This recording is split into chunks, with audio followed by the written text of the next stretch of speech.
Gameloft vous présente le talk iPhone. Gameloft.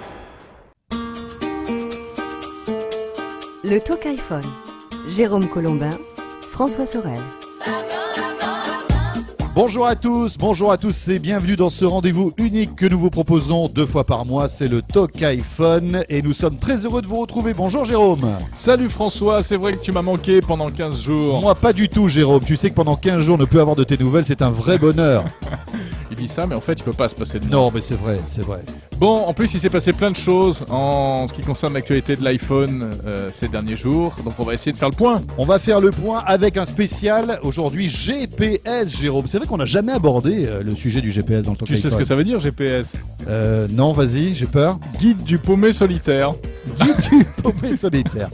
Félicitations, c'est ton fils qui t'a soufflé ça, non? Ouais, voilà, c'était la blague du jour dans le Talk iPhone. Et alors bon, écoutez, puisque moi je suis la science infuse, je vous le dis, c'est Global Positioning System. Il est trop fort. Maintenant vous le savez. On va parler également dans ce Talk iPhone de bande dessinée sur iPhone. Ça se développe de plus en plus. Oui, pas mal d'applis justement pour se faire une bonne BD sur son téléphone. Et puis on évoquera nos coups de cœur qu'on a trouvé pour vous, coups de gueule aussi, toute l'actualité liée à l'iPhone. Et il y a pas mal de choses sympas comme une petite appli PayPal qui vient de sortir, qui est assez amusante. Et puis le répondeur, Jérôme. Ah bah le répondeur, vos messages, tous ces milliers de messages que vous nous envoyez. Et des centaines de milliers pour tout vous dire. C'est impressionnant, arrêtez, on n'en peut plus. Nous avons un SVP total qui est là, complet, qui chaque jour répertorie tous vos messages. Oui. Et puis on dira un petit mot aussi de l'iPad quand même.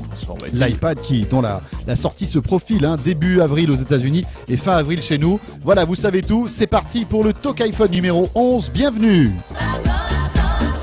Alors, ce qu'il y a aussi de révolutionnaire dans le Talk iPhone, ce sont vos messages répondeurs que vous pouvez nous laisser à tout moment pour nous faire part d'un coup de cœur, d'un coup de gueule.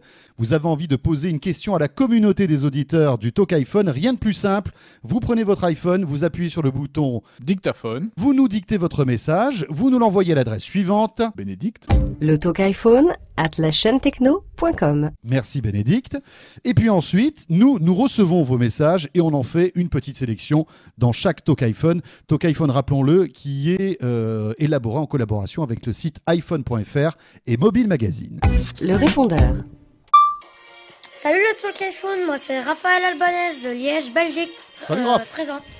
On a des j'ai auditeurs vachement jeunes. 2 applications coup de cœur qui sont vraiment chouettes. Alors j'ai eBuddy.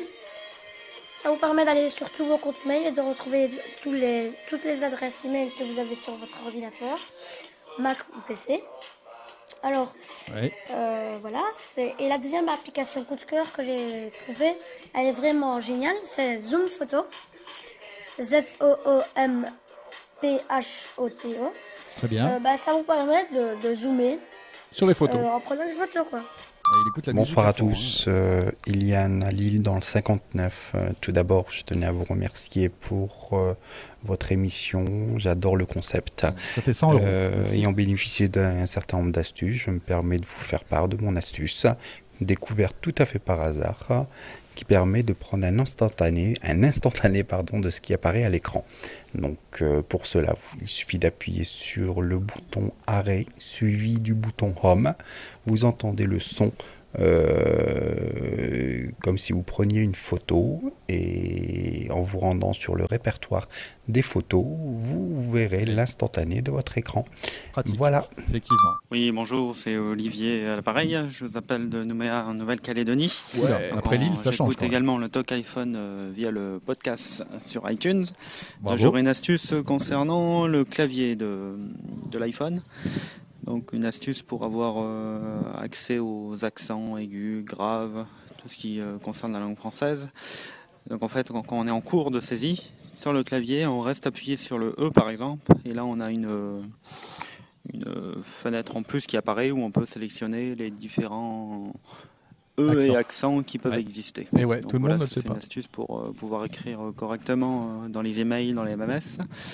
Et autre astuce, pour mettre un point rapidement, on fait un double espace à la fin d'une phrase et ça nous met le point sans avoir à aller dans l'écran, dans le clavier correspondant au point, aux virgules et autres. Donc voilà, merci pour votre émission. Au revoir. Bonjour à tous, Thomas, expatrié en Italie. J'ai trouvé un petit programme qui s'appelle iPhone Ring Importer qui permet de transformer ces fichiers musicaux en sonnerie pour iPhone. Deuxièmement, j'aimerais savoir comment il est possible de développer ces applications pour iPhone. Merci de votre réponse. Ça, c'est une bonne question, hein, François? Ah, écoute, oui, mais avant d'y répondre, hein, tu te rends compte, Lille, Belgique, Nouméa, Ouais, Italie. Vous êtes partout. C'est pas fini parce qu'il y aura une autre série de messages de répondeurs un peu plus tard et vous verrez qu'il y a d'autres pays du monde même. Alors, comment créer son appli. Créer son appli. En fait, c'est difficile de répondre simplement à cette question. Il y a des sociétés spécialisées qui créent des applis. Aujourd'hui, il y en a de plus en plus. Les entreprises qui ont pignon sur rue s'adressent à ces sociétés. Si vous êtes vraiment bidouilleur, vous pouvez vous-même télécharger ce qu'on appelle le SDK, le kit de développement de l'iPhone, et vous lancer dans la programmation d'une appli iPhone. Et puis, il y a même un site internet qui vous propose, on va essayer de mettre l'adresse, qui vous propose une création en ligne de votre appli iPhone. Mais bon, attention. Simpliste, on va dire. Ce sera basique. Oui. Et puis après, il faut la soumettre à Apple, etc. hein. La création de l'appli n'est que la première étape. Après, il faut qu'elle soit validée. hein. Le Talk iPhone. Jérôme Colombin, François Sorel. Et nous entrons maintenant dans le gros dossier de ce Talk iPhone. Et parmi, c'est vrai, toutes les cordes à l'arc de l'iPhone, il y en a une qu'on n'a pas encore véritablement évoquée, c'est le GPS, Jérôme. Le GPS, vous pouvez transformer votre iPhone en GPS de voiture pour la navigation. Vous le posez sur le tableau de bord ou bien sur un support spécial. Vaut mieux parce que c'est vrai que sur le tableau de bord, il a en général la se fâcheuse casser la manie figure. d'aller à droite à gauche. Ouais. Et vous le retrouvez sur la moquette, vous savez, sous le tapis qu'il y a sous le conducteur. Là. Pas pratique. Et d'abord, bien sûr, il faut avoir téléchargé une application iPhone. Alors, elles sont en vente sur l'App Store. On va voir un petit peu ce qu'il en est. On va faire le point avec un spécialiste. Quelles sont les meilleures applis de guidage routier sur iPhone? On voit ça avec Alexis Bletsas qui est avec nous en ligne. Bonjour Alexis. Bonjour Jérôme, bonjour François. Alexis du site GPS & Co. Il sait tout sur la question, Alexis. Alors, combien d'applications GPS disponibles pour iPhone? À quel prix? Et quel est ton hit parade? Alors, des applications GPS pour iPhone, il y en a un certain nombre. dont il y a Mappy qui vient d'arriver récemment, mais j'ai pas encore pu tester, donc je peux pas trop me prononcer. Mais sinon, le hit parade aujourd'hui, c'est des gens qui étaient déjà là sur les GPS portables. Hein. C'est TomTom, le leader de GPS portables, Navigon qui fait aussi des GPS portables et des logiciels de GPS depuis un certain temps, et des gens qui s'appellent Copilot. Voilà donc pour moi le top 3. Juste une petite question, Alexis, concernant la qualité du GPS, parce qu'on entend tout et n'importe quoi concernant la qualité, on va dire hardware du GPS de l'iPhone. Certains disent qu'il n'est pas de très bonne qualité. Tu confirmes ? Ouais, je confirme. Alors, en fait, ça dépend des conditions de réception GPS. Si vous êtes à l'air libre comme ça, avec un ciel dégagé, l'iPhone 3GS, ça marche assez bien. Par contre, si vous êtes dans des conditions plus difficiles, donc derrière un pare-brise où on voit pas très bien le ciel, et surtout si le pare-brise de votre véhicule est de type athermique, très filtrant, donc c'est des pare-brises qui filtrent en fait les rayons du soleil pour des histoires de chaleur, c'est le cas notamment sur des véhicules français type Renault, Peugeot. Dans ces conditions-là, le GPS a beaucoup de mal, celui de l'iPhone, donc à capter en fait. Et il y a un accessoire pour ça qu'a fait TomTom, qui a un support voiture qui inclut un récepteur GPS qui est de meilleure qualité, et là ça marche beaucoup mieux. D'accord. Mais il a un prix, ce support, il est assez cher, il vaut dans les 100 € à peu près.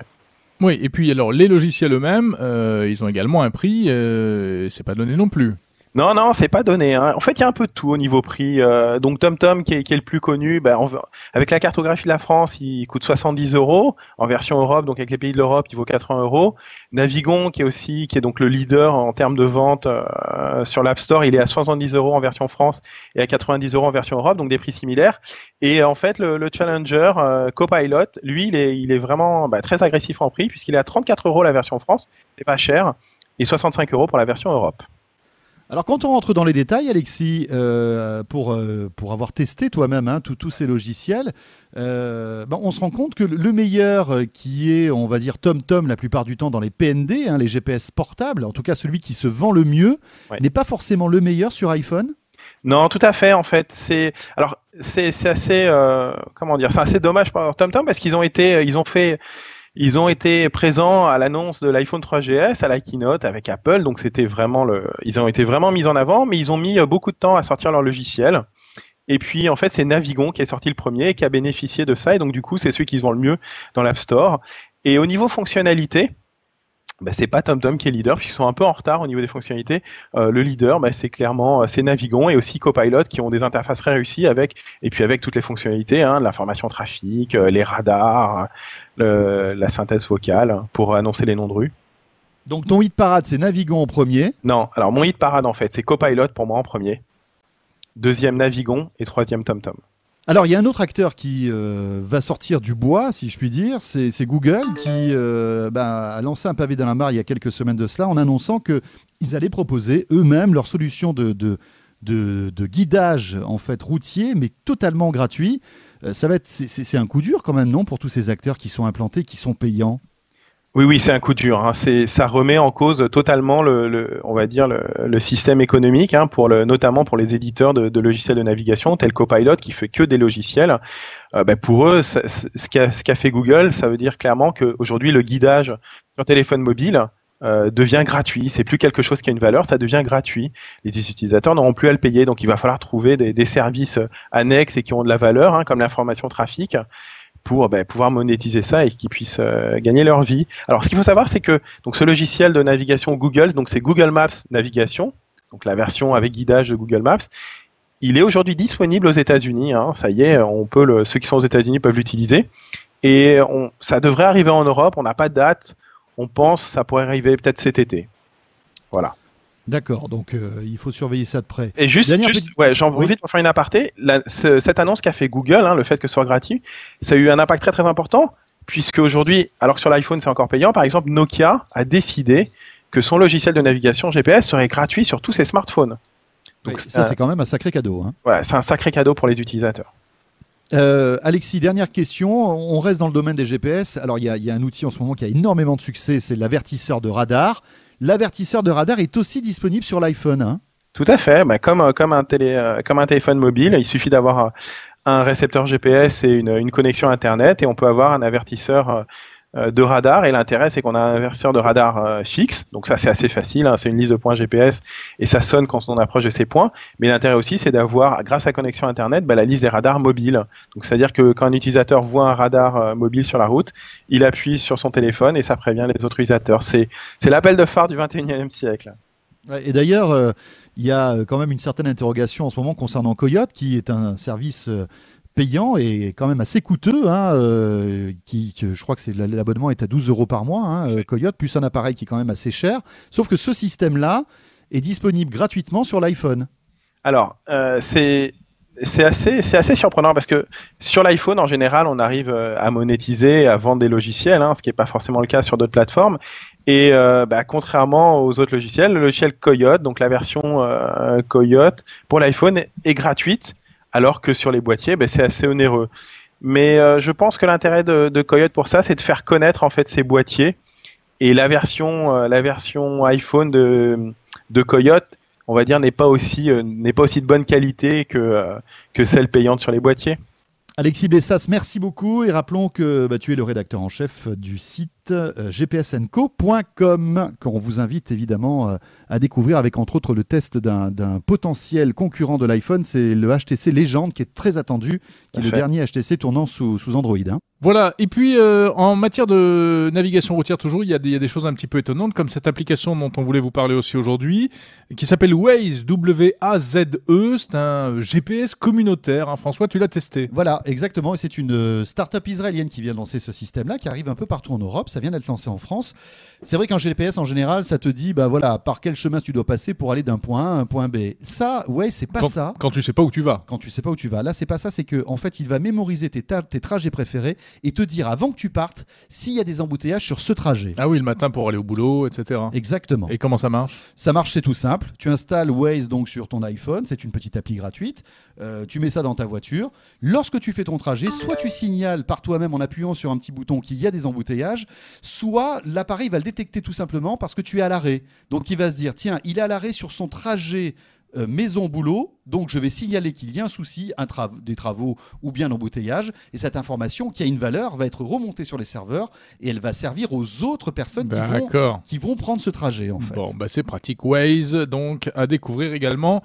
Et puis, on aura l'occasion certainement de parler d'autres innovations à venir en matière d'iPhone et de voitures. Le Talk iPhone revient dans un instant. Dans quelques secondes, ce sera notre deuxième partie. Qu'est-ce que ça donne la bande dessinée sur iPhone ? Laurent, le fondateur d'iPhone.fr, vous le savez, qui est le partenaire de ce Talk iPhone, sera avec nous.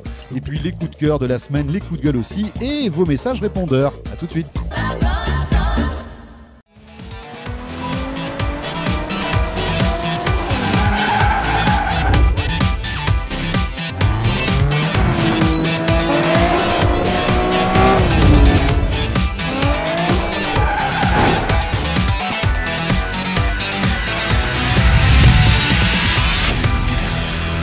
Gameloft.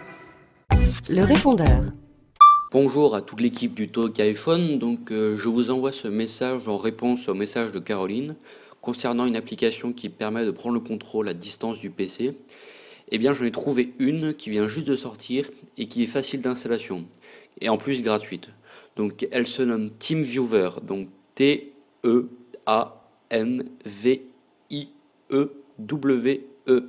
attaché. Donc pour la trouver, il faut juste aller sur l'App Store et de taper son nom.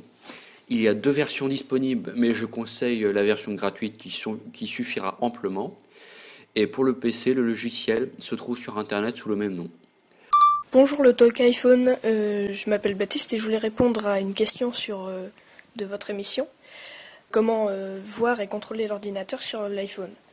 Il y a une application sur l'App Store gratuite, c'est Mocha VNC, M-O-C-H-A espace VNC. Donc vous l'installez sur l'iPhone et vous installez aussi un serveur VNC sur l'ordinateur. Donc il y en a plusieurs. Et ensuite vous pourrez contrôler et voir l'ordinateur sur l'iPhone. Et donc bien bravo pour votre émission et bon courage pour la suite. Bonjour Funzik, alias Nicolas de Montpellier. Je souhaitais répondre à l'auditrice qui a participé au répondeur du dernier Talk iPhone. Elle souhaitait avoir l'image de son ordinateur sur son iPhone. Il faut savoir qu'il existe en fait le site LogMeIn, logmein.com, qui vous permet en fait de prendre le contrôle à distance de votre ordinateur. Vous installez donc ce logiciel sur votre ordinateur. Vous allez sur le site logmein.com chez des amis, de la famille, n'importe où, et vous pouvez prendre le contrôle à distance de votre ordinateur.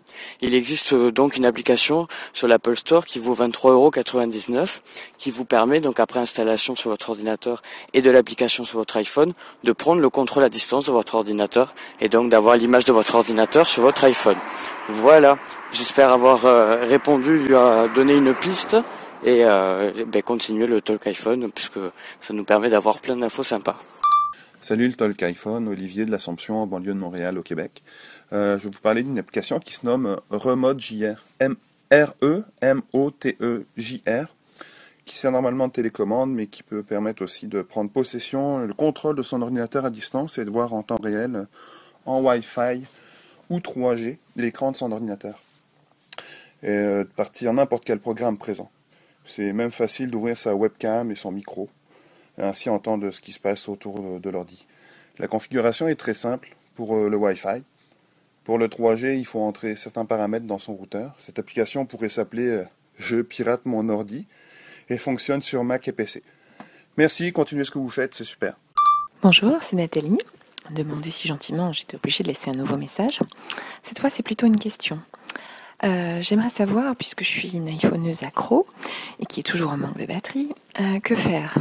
Je suis toujours entre 2 trains de métro et je manque cruellement de batterie. Est-ce qu'il y a des batteries externes qui sont valables ?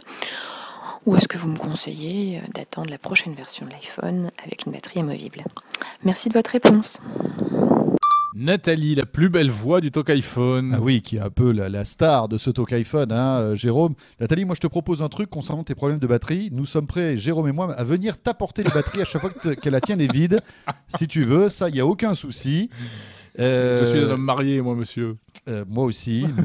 Ah oui, c'est vrai que là, il y a quand même du monde qui écoute. Donc non, c'était pour plaisanter. En revanche, Jérôme, ce qu'on peut dire à Nathalie, c'est qu'il existe une foule d'accessoires pour booster la batterie de son iPhone. Hein. Alors ça va de la coque qui intègre une batterie supplémentaire qu'on recharge en fait en même temps que vous rechargez votre iPhone et qui va doubler l'autonomie de votre appareil. Alors c'est pas mal ça, mais ça double le volume de l'iPhone. Hein.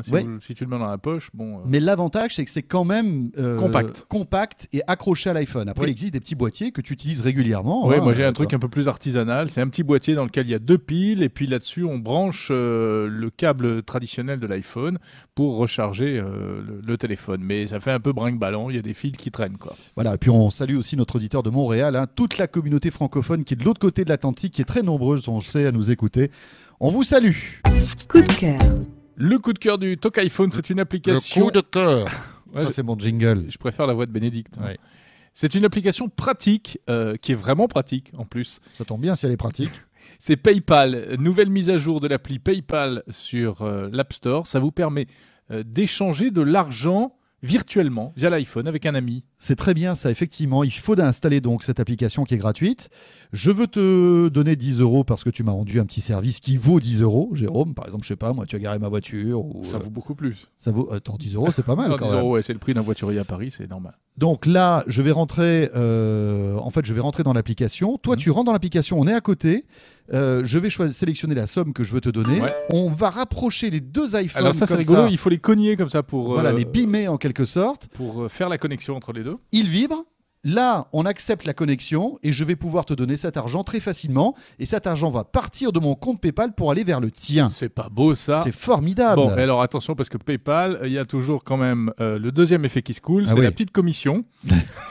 C'est la petite commission, voire même parfois la grosse commission, si je puis me permettre, parce que c'est un peu scandaleux quand même, hein, les royalties de PayPal. Hein. Donc combien 3% et demi à peu près. Bah, écoute, là on a fait la simulation pour 5 €, il nous prenait 50 centimes, c'est ça? Ouais, donc ça fait ça fait quand même plus, hein, ça fait 10% là. Hein. Ça fait lourd. Mais on peut décider, un peu moins de 50 on peut décider qui va la payer, si c'est l'expéditeur ou le destinataire. Exactement. Bon, l'essentiel c'est que vous la payez, après vous vous arrangez qui va payer de l'autre côté. Mais c'est pas mal, ça vient d'arriver, c'est tout frais. Hein. Ouais. Et c'est l'appli PayPal, donc à avoir sur son iPhone, ça peut servir. Alors, deuxième coup de cœur, François, je vais te faire un tour de magie.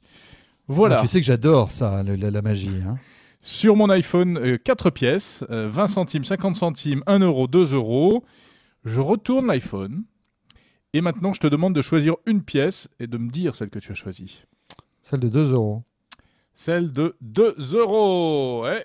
Abracadabra. Et voilà. Oh, mais t'es fort. Comment t'as fait? Ça a marché du premier coup. Pas mal, hein? C'est génial. Voilà, je vous dis pas le truc. C'est une appli coup de cœur, ça s'appelle eCoin Predict. Cela dit, je vous conseille pas de la télécharger parce qu'elle est hors de prix, elle fait plus de 2,50 €, c'est du vol. Ouais, mais bon, c'est pour faire le petit effet lors du déjeuner dominical, ça le fait, non? Ouais, mais ça fait cher. Hein. Le Talk iPhone. Tout sur l'univers de l'iPhone. Allez, un sujet passionnant qu'on va évoquer maintenant dans ce Talk iPhone, c'est en fait la bande dessinée. Et c'est vrai que la bande dessinée est présente sur l'iPhone depuis pas mal de mois d'ailleurs. Et il se trouve que Laurent, qui est le fondateur du site iPhone.fr, est fan de BD sur iPhone. Et puis en plus, comme iPhone.fr est notre partenaire dans le Talk iPhone, ça tombait bien. Bonjour Laurent. Bonjour à tous. Alors c'est vrai que l'ergonomie de l'iPhone est flatteuse, hein, toujours. Est-ce qu'elle profite à 100% là encore pour lire des BD ? Alors, ce qu'il y a avec l'iPhone, tu disais qu'on avait ça depuis longtemps. Et effectivement, c'est arrivé même avant que l'App Store existe. Il y avait déjà un lecteur, les plus anciens se rappelleront qu'il y avait iComic, qui était un lecteur de fichiers zippés contenant des images de BD, tout simplement, des scans. Donc ça existe depuis longtemps. Ça a tout de suite décollé parmi certains fans de BD avant tout, parce que l'écran est précis, les couleurs sont belles. Donc globalement, on a une possibilité de lecture qui est bonne. Après, on a une limite qui est la taille de cet écran. Donc pour ça, il y a certains contenus avec le développement de l'App Store qui se sont développés avec des méthodes spécifiques de lecture. Qu'est-ce qu'on retrouve comme genre de BD ? Ce sont les mêmes, ce sont les gros succès version papier, ou est-ce qu'il y a des produits inédits ? Alors, On remarque bien entendu les sorties des gros succès BD, des classiques. Donc Lucky Luke est en train d'être adapté quasiment complètement. Spirou est sorti dans son dernier album, était sorti en BD numérique. Je citais Aldebaran, on a Longfest Odyssey, on a Gaston qui est en train d'être intégralement porté sur l'iPhone. Donc ça, on va retrouver une appli globalement par album, ce qui est un peu le côté un peu plus difficile, c'est qu'on encombre vite son iPhone et ça pèse à peu près 50 mégas, donc c'est pareil, ça se remplit vite. Ouais, donc mais on peut quand même emmener pour un conseillé, demi-giga, on emmène 10 albums et emmener ça dans sa valise, c'est pas possible. Ouais. Ça coûte combien une bande dessinée sur iPhone? Alors, souvent c'est considéré comme un petit peu cher, mais néanmoins c'est beaucoup moins cher qu'une version papier en général. C'est pas loin de moitié prix, c'est entre 4, 5 euros pour des sorties. Selon les albums, ça peut être 1 euro, 2 euros, mais globalement on trouve des albums autour de 4 à 5 euros, quand dans le commerce on est plutôt à un bon de 10 euros. Alors c'est vrai qu'on peut imaginer après le futur de la bande dessinée, c'est vrai que l'iPhone c'est un support multimédia. Aujourd'hui la bande dessinée c'est quoi? C'est du texte et de l'image. Est-ce qu'on peut imaginer à ton avis des bandes dessinées enrichies dans le domaine du son et de la vidéo? Pourquoi pas? Tiens, ça pourrait être une bonne idée. Alors l'enrichissement, effectivement, on va retrouver un enrichissement multimédia. Sur les grands classiques, pas certain qu'on retrouve cela, mais certains auteurs vont travailler directement pour l'iPhone avec des formats qui sont complètement adaptés en termes de taille, mais également en termes de multimédia. Et c'est là, effectivement, on retrouve la musique. On a cité un assez récemment qui était le Grand Dadé. C'est pas un auteur qu'on trouve sur les étalages dans toutes les magazines de BD, mais dans tous les magasins de BD, mais globalement, c'est un auteur qui s'est intéressé à l'iPhone, qui a mis en place à la fois des images à la taille de l'écran et une musique également de fond qui vient agrémenter la BD. Donc là, on retrouve un petit peu une expérience multimédia. Et ce qui se fait aussi également, et ça c'est vrai pour tous les albums quasiment, on a des bonus, un peu à l'instant, comme ça se faisait avec les DVD, comme ça se fait avec les DVD. On retrouve des bonus, que ce soit des planches originales, ou une biographie de l'auteur, ou l'ensemble des couvertures de la collection, et des choses comme ça qui viennent augmenter un petit peu l'aspect numérique de la BD. Des petits goodies bien sympas, on va dire. Exactement. Alors c'est toujours assez, ça vient vraiment en plus. C'est pas, on n'achètera pas pour ça, mais c'est plutôt sympa d'avoir ça avec. Bon, Laurent, on imagine avec la sortie de l'iPad là, qui est imminente, que ça va révolutionner la bande dessinée numérique, non? Et oui, parce qu'effectivement, on l'a dit, on a un écran qui est de taille réduite, qui est brillant, qui est agréable, mais il est de taille réduite, et ça, on ne le changera pas sur l'iPhone. Par contre, l'iPad, ça va être l'an 1 de la BD numérique, comme pour la lecture, a été beaucoup mise en avant par Steve Jobs lors du lancement avec les fameux e-books, avec un i. Je pense qu'effectivement, la BD va trouver une vraie deuxième jeunesse sur l'iPhone et sur l'iPad. Et quand on voit effectivement que les éditeurs sortent un album, puis un deuxième, puis se mettent à faire toute la collection, on peut imaginer qu'il y a un public, qu'il y a un certain nombre de ventes sur l'iPhone. Et alors, dans ce cas-là, effectivement, l'iPad va être la machine idéale pour lire des BD. On va retrouver effectivement une vision quasiment pleine page de la BD. Laurent, merci. La BD sur iPhone, on va en reparler bientôt parce qu'il va y avoir le salon du livre, François. Et cette année, ça va vraiment être l'année de la BD au format électronique. Ça va exploser. La BD numérique qui va aussi, comme tu le disais, exploser avec l'arrivée de l'iPad. Parce que là, ça sera un vrai bonheur, on en parlait il y a un instant avec Laurent, de surfer comme ça sur une bande dessinée sur ce grand écran. Tiens, à propos de l'iPad, eh bien, si ça vous intéresse, ce futur joujou d'Apple, et on va vous faire une révélation. On a créé un site qui s'appelle french-ipad.fr. French-ipad.fr, ça sera le site de Jérôme et de François qui sera dédié à l'iPad. Et à cette occasion, nous lançons un vibrant appel. Nous aimerions avoir des rédacteurs, des personnes qui pourraient nous faire part de leur passion concernant l'iPad et nous écrire des petits articles. Donc si tu es blonde, non, c'était pas ça qu'il fallait dire. Si tu es passionné de l'iPod, si tu es passionné de l'iPad, à forte poitrine. Non, ça non plus, c'est pas ça. Et si ça t'intéresse de rédiger des news sur un blog consacré à l'iPad, contacte-nous. Bon, on discutera un petit peu, savoir ce qu'on peut faire ensemble, etc. Et puis, je suis sûr que ça va être bien. Et puis, si vous voulez aller jeter un coup d'œil, www.french-ipad.fr. Ouais, pour l'instant, ça démarre. Bon, ça démarre, attendez. Mais avec vous, ça va devenir quelque chose de bien. Le répondeur. Bonsoir François et Jérôme. Comme beaucoup d'auditeurs, je voulais déjà vous féliciter parce que c'est vraiment extraordinaire comme émission. Étant un iPhone addict, j'avoue que j'ai appris pas mal d'astuces et maintenant j'ai envie de contribuer aussi. Concernant une astuce justement déjà apportée par un des auditeurs pour revenir en haut d'une discussion dans Message. donc au niveau des SMS. Il avait conseillé justement d'appuyer sur l'heure qui est tout en haut au centre entre le réseau et puis la batterie. J'ai découvert en fait que cette astuce était valable pour n'importe quelle application qui avait besoin d'un scroll, c'est-à-dire un défilement vers le bas. Donc lorsqu'on est dans Safari et qu'on est sur une page web où on a défilé et qu'on est descendu très bas dans la page, en appuyant justement sur l'heure, on a la possibilité aussi de revenir en haut de page. Donc valable aussi par exemple sur les photos, si vous avez pas mal de photos à regarder et que vous descendez tout en bas, vous avez aussi cette possibilité pour remonter. Pour Facebook par exemple aussi, en gros, n'importe quelle application, que ce soit des mails ou autre, on a la possibilité de revenir en haut de page en appuyant sur l'heure. Voilà, voici ma première astuce. Au revoir. Bonjour, c'est Nour de l'île de la Réunion. J'appelle de mon iPod Touch. J'aime bien votre émission. Je voudrais réagir sur le fait de convertir un fichier MP3 en sonnerie iPhone. Eh bien, on peut le faire avec un programme qui s'appelle ToneShop que l'on peut avoir sur Internet. Une fois converti le fichier, vous le transférez sur le dossier sonnerie iTunes et enfin vous synchronisez votre iPhone et voilà. Bonjour, c'est Aboubacar. En fait, je vous appelle pour une petite information parce que en fait, j'ai acheté un dock, un récepteur pour iPhone à la Fnac de marque iHome. Mais le problème, c'est qu'une fois posé dessus, je ne peux plus recevoir d'appels et sinon ça grésille, et je suis obligé de mettre en mode avion.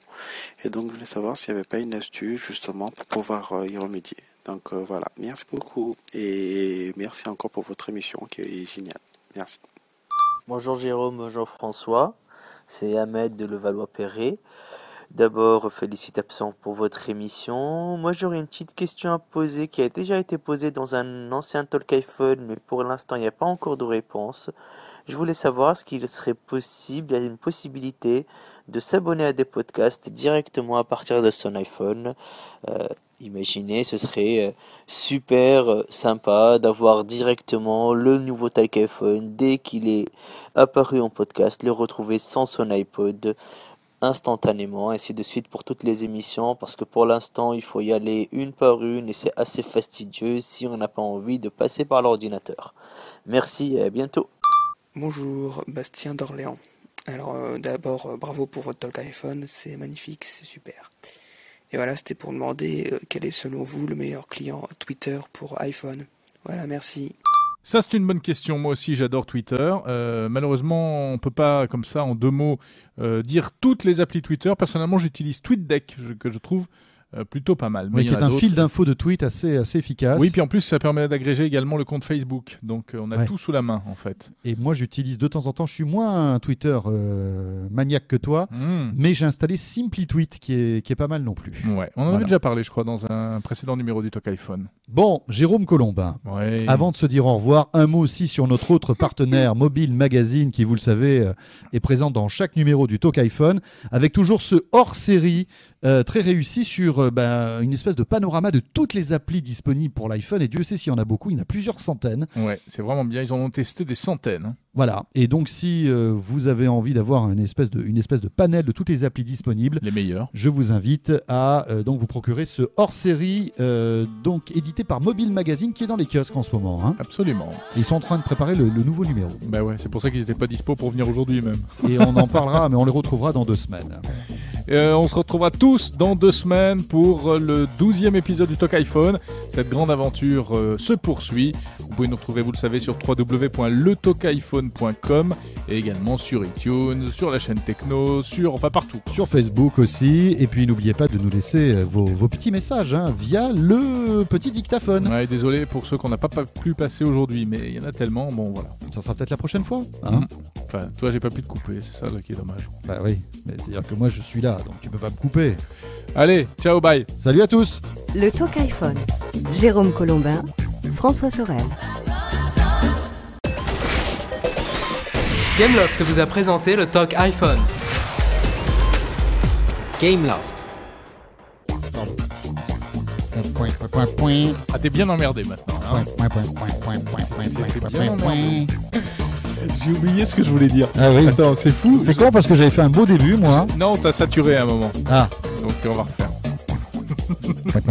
Arrêtez tout, merci.